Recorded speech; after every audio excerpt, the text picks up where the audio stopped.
Welcome to Namitha news. వక్ఫ్ చట్ట సవరణ బిల్లు ముస్లిం వర్గాలకు ఎంతో ఉపయుక్తంగా ఉంది. కానీ కాంగ్రెస్ తో పాటు మరికొన్ని పార్టీలు ప్రజల్లో అపోహలను సృష్టిస్తుంది.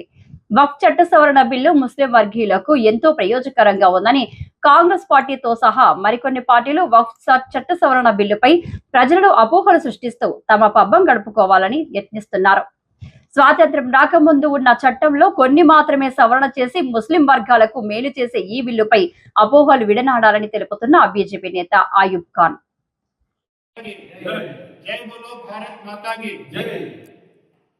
నరేంద్ర మోడీ గారి ప్రభుత్వము వక్ఫ్ బోర్డ్ సవరణ చట్టం తీసుకొని వచ్చిన తర్వాత దేశంలో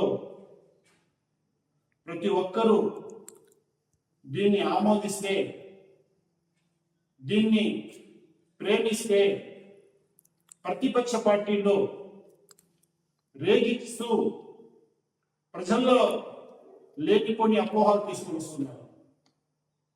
కాంగ్రెస్ ప్రభుత్వం 70 సంవత్సరాలు పరిపాలించింది కదా. పరిపాలించినప్పుడు ముస్లింలకు ఏమి ఇచ్చిందని చెప్పి నేను ప్రశ్న వేస్తున్నాను. చాలా ఇచ్చింది కాంగ్రెస్ ప్రభుత్వం.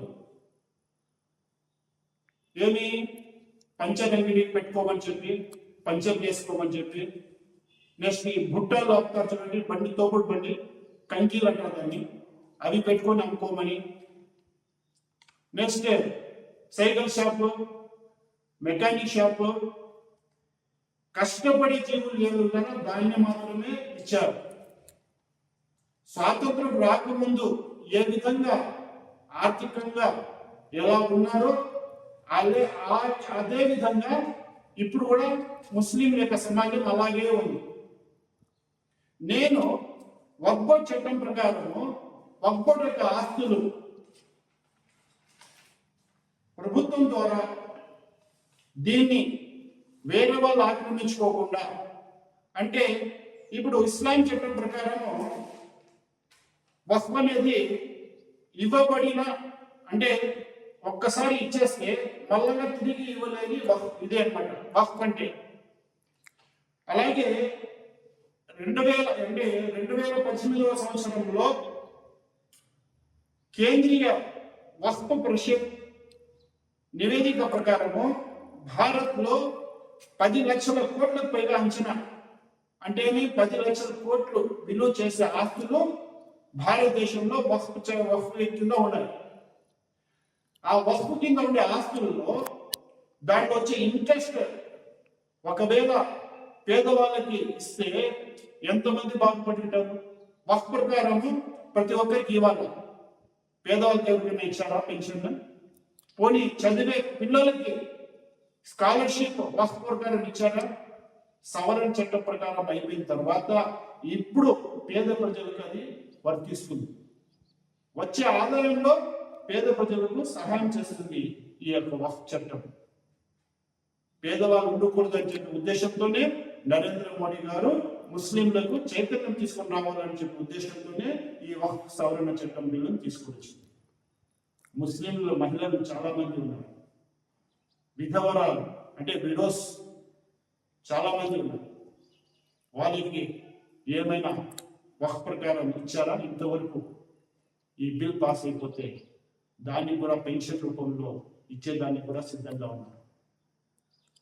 ఎంతమంది చదువు రాని వాళ్ళు, చదువుకోకుండా ఉండేవాళ్ళు, డబ్బులు లేకుండా చదివేదానికి స్తోమత లేకుండా ఉండేవాళ్ళు చాలా మంది ఉన్నారు. అలాంటి వాళ్ళకు కూడా ఈ వక్ఫ్ సవరణ చట్టం ప్రకారము వచ్చే డబ్బులతో అది వర్తిస్తుంది, ఇస్తారు. దీన్ని మీరు అవగాహన చేసుకోవాలనే ఉద్దేశంతోనే ఈ యొక్క ప్రెస్ మీట్ చెప్పండి. పుంగనూరు పట్టణంలో ఒక్కరోజు అవగాహన సదస్సు జరుగుతుంది. దానికి మన శాసన మండలి డిప్యూటీ స్పీకర్ మన రాజీనామా ఇచ్చి నిన్న భారతీయ జనతా పార్టీలో చేరినారు. శ్రీమతి జకియా ఖానం గారిని పిలిపించి అవగాహన సదస్సు కూడా పుంగనూరులో ఏర్పాటు చేస్తారని చెప్పి ఈ విలేకరుల ద్వారా మీకు తెలియపరుస్తున్నాను. ముఖ్యంగా 65-70 సంవత్సరాలు అధికారం ఉన్న కాంగ్రెస్ అందరూ కలిసి, ప్రతిపక్షాలు అందరూ కలిసి నరేంద్ర మోడీ గారికి ఒక వేలెత్తి చూపిస్తున్నారు. మీరు ఒక వేలెత్తి చూపిస్తే ఈ 3,000 4,000 మీదికి చూపిస్తారని చెప్పి మీరు ఎప్పుడన్నా ఆలోచించారా? కొన్ని థింక్ చేశారా మీరు? ఆయనకి ప్రపంచంలోనే ఎంత మంచి పేరు వస్తుందో అది మీరు గ్రహించి ఆయనకి సపోర్ట్ చేయాలని చెప్పి నేను విలేకరు ద్వారా మీకు తెలియపరుస్తున్నాను. చదువు రాని వాళ్ళకి రేపించి రోడ్ల మీద మీరు ఏడిపిస్తున్నారు, రోడ్ల మీద ధర్నా చేపిస్తున్నారు. ఎందుకు చేస్తున్నారు? దీనివల్ల ప్రయోజనం ఏమైనా ఉందా అని చెప్పి కూడా నేను ప్రశ్న వేస్తున్నాను. దయచేసి ఈ యొక్క అవగాహన సదస్సుకు పూనూరులో ఉండే ముస్లిం నిరుపేద కార్మికులు, మహిళలు ప్రతి ఒక్కరూ పాల్గొని జయప్రదం చేస్తారని చెప్పి నేను ఆశిస్తున్నాను. ధన్యవాదాలు.